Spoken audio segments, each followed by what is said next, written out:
Guys అందరికీ welcome back. ఈరోజు మనం బిల్డింగ్ ఫంక్షన్స్ అండ్ మాడ్యూల్స్ ఈ రెండు సెపరేట్ టాపిక్స్. సో వీటి గురించి ఏంటో చూద్దాము పైథాన్లో. సో మీరు ఆల్రెడీ ఫంక్షన్స్ గురించి చూసారు కాబట్టి 2 పార్ట్స్ అయిపోయినాయి. ఇది యాక్చువల్లీ ఇంకో థర్డ్ పార్ట్ అనుకోండి. నేను దాన్ని అట్లా హైలైట్ చేయట్లేదు కానీ ఫంక్షన్స్లోనే ఒక పార్ట్ అనమాట ఇది కూడా. సో ఈరోజు మెయిన్ టాపిక్ వచ్చేసి what are the functions that are already available in Python. మీరు ఆల్రెడీ కొన్ని చూస్తూ వచ్చారు. ఏంటి చెప్పండి, ప్రింట్ ఫంక్షన్ ఇవన్నీ కూడా కదా. సో అట్లాంటివి మెయిన్ మనం కవర్ చేయని మెయిన్ మెథడ్స్ని ఇప్పుడు కవర్ చేద్దాం అనమాట. ఓకే, సో ఫస్ట్ వచ్చేసి మ్యాథమెటికల్గా ఉన్న ఫంక్షన్స్ గురించి మాట్లాడతాను. అంటే మ్యాథ్స్లో ఉండే మ్యాథ్స్ యూజ్ చేసి జరిగే ఫంక్షన్స్ అంటే కొంచెం పవర్ అని కానీ ఓకే మెయిన్ నేను ఒకటి రాసుకుని వచ్చేస్తాను ఇక్కడ, మీకు టైం కొంచెం తక్కువ కన్జ్యూమ్ అవుతుంది. సో మ్యాథ్స్ రిలేటెడ్ ఫంక్షన్స్ ఇవన్నమాట. ఒక్కొక్కటిగా చూసేద్దాం. పవర్ అంటే ఎక్స్పోనెన్షియల్స్ ఉంటాయి చూసారా, 2 power 3 అట్లా. సో ఇది ఎట్లా రాయాలంటే నీకు 2 power 3 కావాలనుకో, ఇక్కడ బేస్ ప్లేస్లో 2, ఎక్స్పోనెన్షియల్ ప్లేస్లో 3 రాస్తే 2 power 3 అనమాట. ఇది ఆప్షనల్ పారామీటర్. ఇది బై డిఫాల్ట్ నన్ను ఉంటుంది అనమాట, అంటే ఏమీ వాల్యూ ఇవ్వరు అనమాట దీనికి, ఈ ఆప్షనల్ పారామీటర్కి. కాకపోతే నువ్వు ఆల్రెడీ చూసావు ఎట్లా బై డిఫాల్ట్ వాల్యూస్ ఎట్లా పాస్ చేయాలన్నది. సో అట్లానే దీనికి ఆల్రెడీ బై డిఫాల్ట్ నన్ను ఉంటుంది. నువ్వు ఏమైనా వాల్యూ ఇవ్వాలంటే ఇవ్వచ్చు. ఎందుకు ఇది అంటే మాడ్యులస్ తెలుసు కదా. ఇప్పుడు 10 స్క్వేర్ అని రాయాలనుకో, ఇది ఎట్లా రాస్తావు అంటే పవర్ ఆఫ్ 10, 2, ఈ మాడ్యులస్ ఎందుకు అంటే ఇప్పుడు 100 mod 3 ఎంత 1 అంతే కదా. 99తో కరెక్ట్గా క్రాస్ అవుతుంది. అంటే 300తో వేస్తే సమ్ 33 times ఎంతో 99 వచ్చి 1 మాడ్యులస్ మిగులుతుంది కదా. సో నువ్వు mod 3 చేయాలి అనుకుంటే ఇలా రాయాలన్నమాట. ఇలా ఎందుకు అంటే కొన్నిసార్లు పైథాన్లో ఆ యూస్ కేసెస్కి అవసరం ఉంటుంది. ఎందుకు అంటే ఇప్పుడు స్క్వేరింగ్స్, క్యూబ్స్ అట్లా చేసుకుంటూ వెళ్ళే కొద్దీ అంత పెద్ద వాల్యూ తీసుకుని వీళ్ళు ఎవాల్యుయేట్ చేయాలని అనుకోరు. ఓకే, ఒక్కోసారి ఏమవుతుందంటే జస్ట్ దాన్ని రిటర్న్ మాడ్యులస్ రిమైండర్ ఉంటుంది చూసారా. సో ఆ రిమైండర్ మీద క్యాలిక్యులేషన్స్ చేయాల్సిన థింగ్ వస్తుంది. అప్పుడు ఈ పర్టికులర్ ఆప్షనల్ పారామీటర్ అనేది కీ రోల్ ప్లే చేస్తుంది అనమాట. అందుకే ఇన్బిల్ట్గా ఇది ఒక పారామీటర్ కింద పెట్టేశారనమాట ఈ ఫంక్షన్లో. But you can use it or not, ఈ రెండింటిలో ఏదైనా చేయొచ్చు మీరు. ఓకే, ఇది ఆప్షనల్. Next absolute. ABS అంటే ABS బ్రేక్స్ కాదు, అబ్సల్యూట్ అంటే ఏంటంటే జస్ట్ మీరు ఆల్రెడీ చూసుంటారు, ఈ నేను చెప్పుంటాను చాలాసార్లు. సో -10 అబ్సల్యూట్ అంటే 10 అనమాట అవుట్పుట్. అబ్సల్యూట్ ఆఫ్ 10 అన్న 10 అనమాట. అంటే పాజిటివ్ నెగిటివ్ ఏదైనా మ్యాగ్నిట్యూడ్ ఇస్తుంది, డైరెక్షన్ చెప్పదు. మ్యాగ్నిట్యూడ్ ఫిజిక్స్ ప్రకారం చెప్పాలంటే డైరెక్షన్ ఉండదు, మ్యాగ్నిట్యూడ్ అంటే మైనస్ ప్లస్ ఏం కాదు, వాల్యూ అంతే. రౌండ్ ఫస్ట్ పారామీటర్ నెంబర్ ఏంటంటే నువ్వు ఏ నెంబర్ని రౌండ్ చేయాలనుకుంటున్నావు. రౌండ్ ఆఫ్ 3.14 అంటే ఏమవుతుందంటే 3కి రౌండ్ అవుతుంది. అంటే దేనికి దగ్గరగా యాక్చువల్లీ చెప్పాలి అంటే ఎట్లా అవుతుంది అంటే చూడండి, రౌండ్ ఆఫ్ 3.6 అనుకో, ఇది ఎక్కడికి రౌండ్ అవ్వాలి, 4కి రౌండ్ అవుద్ది దగ్గర వాల్యూకి కదా. కాకపోతే ఇప్పుడు 5.5 అనుకో, ఇది ఎక్కడికి రౌండ్ అవుతుంది, 3.5 అనుకో, ఇది ఎక్కడ రౌండ్ అవుతుంది. అర్థమైందా? అప్పుడు 5 కంటే తక్కువ ఉంటే కింద దానికి రౌండ్ అవుతుంది. 5 కంటే ఎక్కువ ఉంటే పై దానికి రౌండ్ అవుతుంది. 0.5 అంటే దేనికి రౌండ్ అవుతుంది, ఇది నియరెస్ట్ ఈవెన్ నెంబర్కి రౌండ్ అవుతుంది అనమాట. అంటే ఇది 4కి, ఇది 6కి రౌండ్ అవుతాయి. ఓకేనా? సో నియరెస్ట్ ఈవెన్ నెంబర్కి రౌండ్ అవుతుంది. ఇప్పుడు 2.5 అనుకో, దేనికి రౌండ్ అవుతుంది, దీని నియరెస్ట్ నెంబర్ 2 నియరెస్ట్ ఈవెన్ 2కి రౌండ్ అవుతుంది, 6కి రౌండ్ అవుతుంది. అర్థమైందా? అంటే ఈ లెస్ దాన్ 0.5 ఉంటే డౌన్ ఫ్లోర్కి వెళ్తుంది, 0.5 కంటే ఎక్కువ ఉంటే సీల్కి వెళ్తుంది, అంటే 4 కదా. నెక్స్ట్ అదే 0.5తో ఈక్వల్గా ఉంటే నియరెస్ట్ ఈవెన్కి రౌండింగ్ జరుగుతుంది. ఓకే, సో నెక్స్ట్ ఈ రౌండ్ ఫంక్షన్లో ఉన్న ఒక ఆప్షనల్ పారామీటర్ ఏంటంటే n digits. ఇది ఎందుకు అంటే ఇప్పుడు సపోజ్ 3.55623 ఇలా ఉందనుకో, దీన్ని 2 digitకి నేను రౌండ్ చేయాలనుకో, దీన్ని నేను 2 digitకి రౌండ్ చేయాలంటే 2 అని చెప్తే సరిపోతుంది అనమాట. అంటే రౌండ్ ఆఫ్ ఈ నెంబర్ n digits ప్లేస్లో 2 అని చెప్తే మీకు ఇది 2 digitకి రౌండ్ అవుతుంది. అంటే డెసిమల్స్ 3.556 కదా, 56కి. అర్థమైందా? సో ఇట్లా అనమాట ఇది రౌండింగ్ గురించి మాట్లాడాలంటే. డివ్ మోడ్ ఏంటి అంటే డివిజన్ అండ్ మాడ్యులస్ రెండు కలిపి. అంటే 2 digits 2 నెంబర్స్ ఇచ్చావు, ఇక్కడ 10 ఒకటి 3 ఒకటి ఇచ్చావు. ఓకే, 10కి 3కి డివిజన్ చేసినప్పుడు కోఎఫిషియంట్ ఎంత, రిమైండర్ ఎంత. 10కి 3కి డివిజన్ చేసినప్పుడు 3 3 9, కోఎఫిషియంట్ ఇది, రిమైండర్ ఇది కదా. సో 3,1 అని అవుట్పుట్ కింద వస్తుంది అనమాట, అంటే టపుల్ ఫామ్లో వస్తుంది. డివ్ మోడ్ అంటే ఏంటంటే డివిజన్ అండ్ మాడ్యులస్. డివిజన్ అంటే ఏంటి, కోఎఫిషియంట్, డివిజన్ చేశాక కోఎఫిషియంట్ వస్తుంది. మాడ్యులస్ ఏంటి, డివిజన్ చేశాక మిగిలిన రిమైండర్ మాడ్యులస్ కింద చెప్పుకుంటాం కదా. నెక్స్ట్ ఫంక్షన్ వచ్చేసి మినిమమ్. సో మినిమమ్ ఏంటి అంటే ఒక ఇటరబుల్, అంటే లిస్ట్ కానీ ఏదన్నా ఒక ఇటరబుల్ రాయాలి ఇక్కడ, అందులోంచి మినిమం తీసుకొస్తుంది వాల్యూ. అది నీకు తెలుసు కదా, మళ్ళీ కొత్తగా ఏంటి చెప్తున్నావు అంటే key is equals to none. ఇది చూసే ఉంటారు, ఎందుకంటే కీ అన్నది ఏ ఫంక్షన్ మీద ఈ ఇటరబుల్లో మినిమం తీసుకురావాలి. అంటే ఇప్పుడు సపోజ్ నువ్వు ఇటరబుల్స్ లిస్ట్స్ ఇచ్చావు అనుకో, లిస్ట్స్ డైరెక్ట్గా వదిలేస్తే ఇక్కడ ఏం మెన్షన్ చేయకుండా, ఇది డిఫాల్ట్, ఇది ఆప్షనల్ పారామీటర్ కాబట్టి ఆ లిస్ట్స్లో ఫస్ట్ మెయిన్ ప్రతి దాంట్లో ఫస్ట్ ఎలిమెంట్ని కంపేర్ చేసుకుంటూ అట్లా నెక్స్ట్ ఎలిమెంట్ కంపేర్ చేసుకుంటూ అది ఏది మినిమమ్మో చెప్తుంది అనమాట. కానీ నువ్వు లెంత్ ఆధారంగా చెప్పాలి అంటే ఇక్కడ దీనికి లెన్ అన్న ఫంక్షన్ ఇస్తే లెంత్ ఆధారంగా చెప్తుంది. ఏబిఎస్ అన్న ఫంక్షన్ ఇస్తే నెగిటివ్స్ ఉన్న పాజిటివ్స్ కింద కన్వర్ట్ చేసుకుని ఓన్లీ మ్యాగ్నిట్యూడ్ తీసుకుని ఆ మొత్తం వాటిల్లో ఇటరబుల్లో ఏది మినిమమ్ అది చెప్తుంది. ఓకే, అది కీ ఫంక్షన్, ఇది మీకు ఆల్రెడీ తెలుసు. డిఫాల్ట్ గురించి మాట్లాడాలి. ఇప్పుడు మీరు ఇటరబుల్ ఎంటీ ఇటరబుల్ ఇచ్చారు అంటే మినిమమ్ ఆఫ్ ఇట్లా ఇచ్చారు. దీనికి అవుట్పుట్ ఏమొస్తుంది అనుకుంటున్నారు? ఎర్రర్ వస్తుంది. సో దీనికి డిఫాల్ట్ ఫంక్షన్ ఎలా హెల్ప్ చేస్తుంది అంటే, మీరు డిఫాల్ట్ ఇట్లా ఇటరబుల్ ఇచ్చాక default is equals to some value ఇచ్చారనుకో, అంటే ఎంటీ లిస్ట్ అని రాశారనుకో సంథింగ్ ఇట్లా.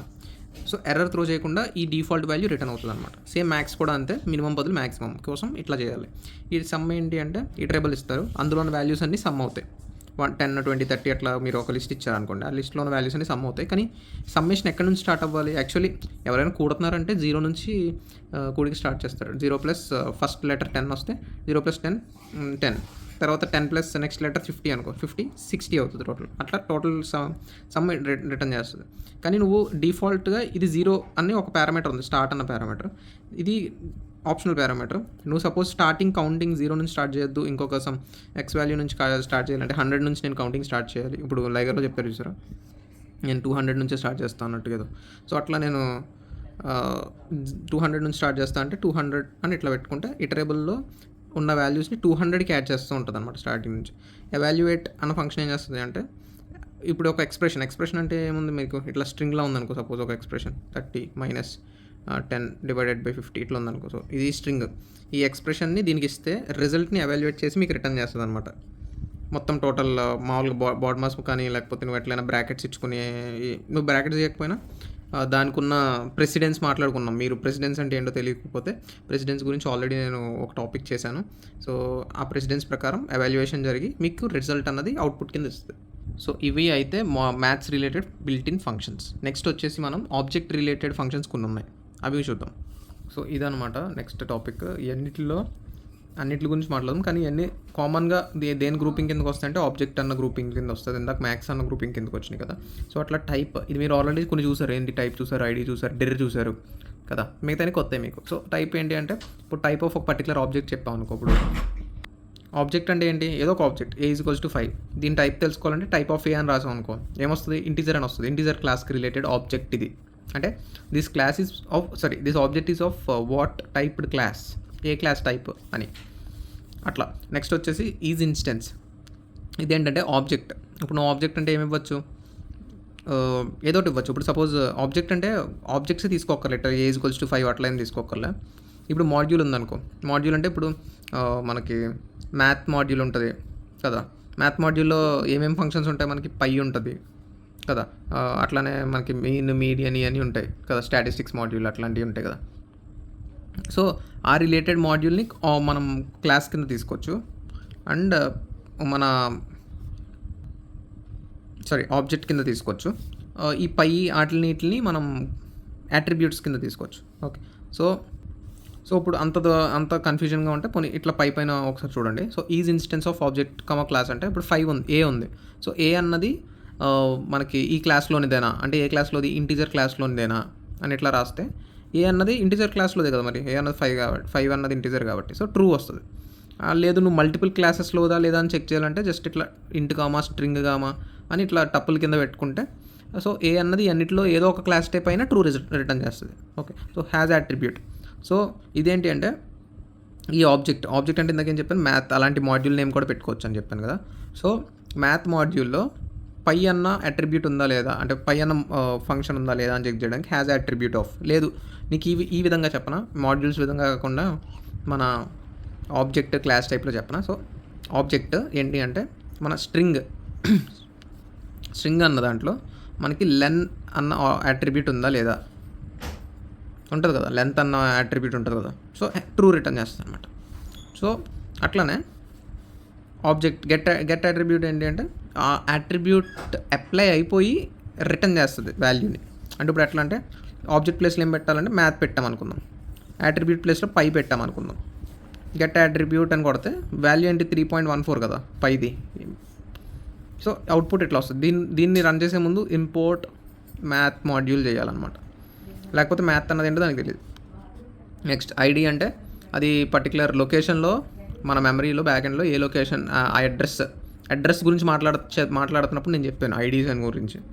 సో ఇది ఎప్పుడు మాట్లాడానంటే ఇప్పుడు ఇంట్ A = 5 ఒకటి, B = 5 ఒకటి, ఇట్లా 2 తీసుకున్నా సేమ్ వాల్యూ కాబట్టి ఈ 2 ఒకటే దాన్ని పాయింట్అవుట్ చేస్తూ ఉంటాయి అని చెప్పాను ఐడి గురించి చెప్తున్నప్పుడు స్టార్టింగ్లో. సో ఈ రెండింటికి మనం ఐడి చెక్ చేస్తే సేమ్ ఐడి వచ్చింది, గుర్తుందా? సో అది ఐడి అనమాట. ఐడి అంటే జస్ట్ దాన్ని రిఫరెన్స్ ఎక్కడ ఉంది అని తెలుసుకోనికి. డిర్ ఇది ఒక చోట వాడాం. ఎక్కడ వాడాం తెలుసా? ఒక పర్టికులర్ ఆబ్జెక్ట్ ఇచ్చి, లేదా ఆబ్జెక్ట్ అంటే మాడ్యూల్ కానీ లేకపోతే మీ క్లాస్ కానీ ఏదైనా ఇవ్వచ్చు. సో డైరెక్టరీ ఆఫ్ మన స్ట్రింగ్ క్లాస్ అన్నాం అనుకో, ఏమవుద్ది? ఇది వాడాం. All the methods, what are the methods available under this, or what are the functions available under this directory of math, ఇట్లా రాయొచ్చు అనమాట. ఇప్పుడు ఏమవుతుందంటే ఈ స్ట్రింగ్ క్లాస్లో ఉన్న మెథడ్స్ అన్ని ఏముంటాయి, ఎల్ఎన్ ఉంటుంది, ఇంకా పిచ్చి అని చాలా ఉంటాయి. మీకు వాటి గురించి తెలుసుకోవాలి అంటే ఇంకో కమాండ్ చెప్పాను, హెల్ప్ ఆఫ్ ఆ పర్టికులర్ ఫంక్షన్ ఇస్తే ఆ ఫంక్షన్ ఏంటి అన్నది ఇది ఒక డిస్క్రిప్షన్ ఇస్తుంది పైథాన్. సో ఇది ఒక ఫంక్షన్ అనమాట. అట్లా రిప్రజెంటేషన్ ఏంటి అంటే ఇప్పుడు A = ABC అని పెట్టాం అనుకో, ABC స్ట్రింగ్ లాగా. ప్రింట్ ఏ అంటే ఏమవుద్ది, నీకు అవుట్పుట్ ABC అని వస్తుంది. ఇట్లా ఒరిజినల్గా ఎట్లా ఉందో అన్నది చూపించదు, ABC అని వస్తుంది. నువ్వు print of REPR of representation of A అంటే దాని ఒరిజినల్ రిప్రజెంటేషన్ చెప్పు అంటే ABC కోడ్స్తో ప్రింట్ అవుతుంది అనమాట, అంటే ఒరిజినల్ రిప్రజెంటేషన్. సో ఇది ఆబ్జెక్ట్ రిలేటెడ్లో మెయిన్ కీ ఫంక్షన్స్. ఇందులో చెప్పాలి మీరు మ్యాక్సిమం వాడేవంటే ఇది ఒకటి, నెక్స్ట్ మనం ఇదొకటి అంతకు మించి ఏం లేదు. ఇది ఒకటి వాడతారేమో, ఇది కూడా వాడరు టైప్ మోస్ట్లీ అంతే. నెక్స్ట్ వచ్చేసి కొన్ని ఇటరేబుల్స్ మీద వాడబోయే ఫంక్షన్స్ గురించి చూద్దాము. ఇటరేబుల్స్ అంటే మన స్ట్రింగ్స్ కానీ లేకపోతే మన లిస్ట్ టేబుల్ ఏదైనా సరే ఇటరేబుల్ కాబట్టి, సో వాటి మీద వాడబోయే ఫంక్షన్స్. ఇందులో సార్టెడ్ వచ్చేసి సార్ట్ చేస్తుంది అనమాట. అంటే నువ్వు ఏదో ఒక ఇటరేబుల్ ఇందాక మీకు తెలిసి ఉంటుంది A.sort అని. మరి దానికి డిఫరెన్స్ ఏంటి అంటే ఇది ఓన్లీ లిస్ట్ మీద ఉపయోగపడుతుంది, ఇది ఆల్ టైప్ ఆఫ్ ఇటరబుల్స్ మీద ఉపయోగపడుతుంది. ఇవన్నీ అంతే, మీరు స్లైసింగ్ ఇట్లా చూసుంటారు మామూలుగా కదా. సో ఇది జస్ట్ దానికి సెపరేట్ ఫంక్షన్ అనమాట. అదైనా వాడచ్చు, ఇదైనా వాడచ్చు. So slice start index, stop index, step index ఇస్తాం. మిగతాదంతా కామన్. రివర్స్ దేని మీద రివర్స్ ఆ సీక్వెన్స్ ఇవ్వాలన్నమాట. సీక్వెన్స్ అంటే ఐదర్ నువ్వు స్ట్రింగ్ అని రివర్స్ చేస్తున్నావు లేకపోతే లిస్ట్ని రివర్స్ చేస్తున్నావు, అది ఇక్కడ రాయాలి.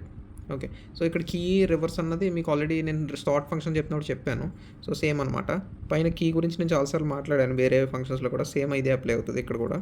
సో స్లైస్ అన్నది మీకు ఎట్లా తెలుసు, స్లైస్ చేయడానికి ఫంక్షన్ అంటే ఒక పర్టికులర్ మొత్తం లిస్ట్లోంచి only few set of elements మాత్రమే బయటికి తీయడానికి. సో ఇటరబుల్ అంటే ఒక ఇటరబుల్ ఉంది, ఒక లిస్ట్ ఉంది. సో దీంట్లో ఫస్ట్ 1 2 3 4 ఉంది.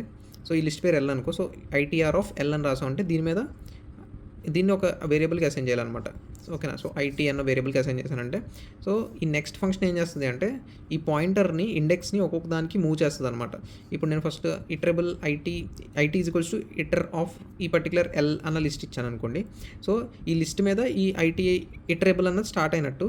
సో నెక్స్ట్ ఆఫ్ ఈ IT అన్నది ఇచ్చామనుకో, సో ఫస్ట్ ఇండెక్స్కి వస్తుంది, ఆ వాల్యూని పాప్అవుట్ చేసి నీకు ఇస్తుంది. ఇది పక్కకు జరుగుతుంది అనమాట ఇండెక్స్. మళ్ళీ నువ్వు నెక్స్ట్ అన్నదాన్ని మళ్ళీ ఇంకోసారి కాల్ చేసినప్పుడు, నెక్స్ట్ ఆఫ్ IT అని కాల్ చేసినప్పుడు ఇక్కడ ఉన్న ఆబ్జెక్ట్ని బయటకి ఇస్తుంది, మళ్ళీ పక్కకు జరుగుతుంది ఇండెక్స్. ఓకే, సో అట్లా iterable and next functions help అవుతాయి అనమాట. సో ఇవి ఓవరాల్గా బిల్ట్ ఇన్ ఫంక్షన్స్. మాడ్యూల్స్ అని వచ్చేసరికి సో మీరు చూసుంటారు, ఇంపోర్ట్ RE, ఇంపోర్ట్ మ్యాథ్, ఇట్లాంటివి చూసుంటారు. సో ఇవి మాడ్యూల్స్ అంటారు అనమాట. మాడ్యూల్స్ కానీ లైబ్రరీస్ కానీ అంటారు. సో దీని అర్థం ఏంటి అంటే దీంట్లో కొన్ని ఫంక్షన్స్ ఉంటాయి already. So import RE as అని R కానీ ఇంపోర్ట్ మ్యాథ్ యాజ్ M అట్లా రాసుకోవచ్చు అనమాట. నువ్వు నిక్ నేమ్ ఇచ్చుకోవచ్చు అనమాట ఇంపోర్ట్ మాడ్యూల్స్కి. ఓకే, సో అది ఒక వే. ఫ్రమ్ RE ఇంపోర్ట్ స్టార్ అంటే ఇప్పుడు REలో నీకు మెథడ్స్ ఏముంటాయి చెప్పండి. RE.findAll, RE.search ఇట్లాంటివి ఉంటాయి కదా. సో మీరు ఈ ఫంక్షన్ వాడాలంటే ఎలా రాయాలి, RE డాట్ అని రాయాలి కదా. సో ఇలా ఇంపోర్ట్ చేస్తే మీరు RE.m అట్లా మెన్షన్ చేయాల్సి వస్తుంది. కానీ ఇట్లా ఇంపోర్ట్ చేశారనుకోండి, అంటే ఫ్రమ్ RE ఇంపోర్ట్ ఎవ్రీథింగ్ అని మీరు కనుక రాశారనుకోండి, సో డైరెక్ట్ ఆ మెథడ్స్ని వాడుకోవచ్చు అనమాట. అంటే ఇప్పుడు RE.findAll అని రాయక్కర్లేదు, ఇంకా ఇలా రాస్తే findAll అని డైరెక్ట్గా వాడుకోవచ్చు అనమాట. ఓకే. సో, అందుకు ఈ టైప్ ఆఫ్ కాలింగ్, ఈ టైప్ ఆఫ్ ఇంపోర్టింగ్ హెల్ప్ అవుతది. లేదు నేను మాడ్యూల్‌ని రిఫర్ చేసి అందులో ఉన్న మెథడ్‌ని కాల్ చేసుకుంటాను అంటే ఈ మెథడ్‌లో మాడ్యూల్‌ని ఇంపోర్ట్ చేసుకోవచ్చనమాట. సో, మీ ఓన్‌గా మీరు మాడ్యూల్స్ తయారు చేయలేరా అంటే చేయొచ్చు. సో, మీరు ఏదైతే పైథాన్ ఫైల్స్ క్రియేట్ చేస్తారో సో, అదే మాడ్యూల్ అనమాట. ఇండైరెక్ట్‌గా చెప్పాలి అంటే పైథాన్ ఫైల్ ఒక మాడ్యూల్. సో, పైథాన్ ఫైల్‌కి ఒక పేరు పెట్టారనుకోండి, మై పైథాన్ అని .పై అని పెట్టారనుకోండి ఫస్ట్. సో, మొత్తం ఏదో ఒక వేరియబుల్ రాసారు a=100. నెక్స్ట్ దీంట్లో ఫంక్షన్స్ ఏవో రాసారు. డెఫ్ ఏ అని ఒక ఫంక్షన్ రాసారు. డెఫ్ బి అని ఒక ఫంక్షన్ రాసారు. సో, ఇది ఒక ఫైల్‌లో పెట్టారు. సో, నెక్స్ట్ ఇంకో ఫైల్ abc.python అని ఫైల్. సో, ఇందులో ఇంపోర్ట్ మన mypython అని కొట్టారనుకోండి. సో, ఈ మాడ్యూల్ మొత్తం దీన్ని ఒక మాడ్యూల్ కింద కన్సిడర్ చేసినట్టు అనమాట పైథాన్ ఫైల్‌ని. సో, ఈ ఫైల్ మొత్తం ఇక్కడ ఇంపోర్ట్ అయినట్టు. అంటే ఇదంతా ఈ డేటా అంతా ఇక్కడ ఉన్నట్టు. ఇండైరెక్ట్‌గా ఈ ఫైల్‌లోకి వచ్చేసినట్టు. సో, నువ్వు ప్రింట్ mypython.a అన్నావు అనుకో. ఈ ఏకి వాల్యూ ఎంత ఉంది? 100 కదా! సో, అది ప్రింట్ అవుతది. ఈ mypython.aof అని కాల్ చేసావు అనుకో, ఈ ఫంక్షన్ కాల్ అవుతది. mypython.bof అని కాల్ చేస్తే ఈ ఫంక్షన్ కాల్ అవుతది. ఓకే. సో, ఆ విధంగా మీరు మాడ్యూల్స్ అనేది మీ ఓన్‌గా మీరు క్రియేట్ చేయొచ్చు. ఇవన్నీ నేను ఒకసారి హ్యాండ్స్ ఆన్‌లో మాట్లాడతాను. ఇక్కడ పైన చెప్తున్నాను. మీకు టైం ఎక్కువ కన్జ్యూమ్ అవ్వకూడదని. So, this should be all for today's conceptual video guys. ఎవరైనా ఇంకా క్లారిటీ కావాలనుకుంటే హ్యాండ్స్ ఆన్ వీడియోకి వచ్చి ఒకసారి చూసి వెళ్ళండి. See you tomorrow. బై.